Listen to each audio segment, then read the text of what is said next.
മൊബൈലൊന്നും കുഴപ്പമില്ല ചേച്ചി. ഇതിങ്ങനെ പിടിച്ചിട്ട് എങ്ങനെ റോട്ടിൽ കൂടെ ഇങ്ങനെ നടന്നായില്ലേ. നാളെ എല്ലാത്തിലും വരും. കാത്തി ഞാനും കൂടി ഇപ്പൊ വേഗം ചോദിക്കുമോ? ആരെ ചോദിക്കുക? എന്റെ മകൻ സുധീർ. ആയിഷാന്റെ മാപ്പിള പാട്ട് പാടാൻ പറഞ്ഞ ഓർമ്മയുണ്ടോ?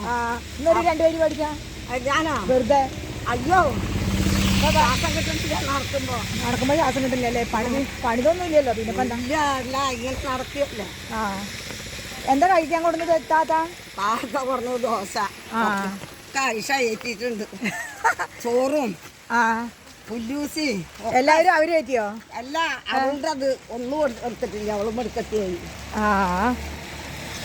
എന്റെയാണ് എടുത്തത്. അത് ആളൊരു കൈ കൊടുത്തു.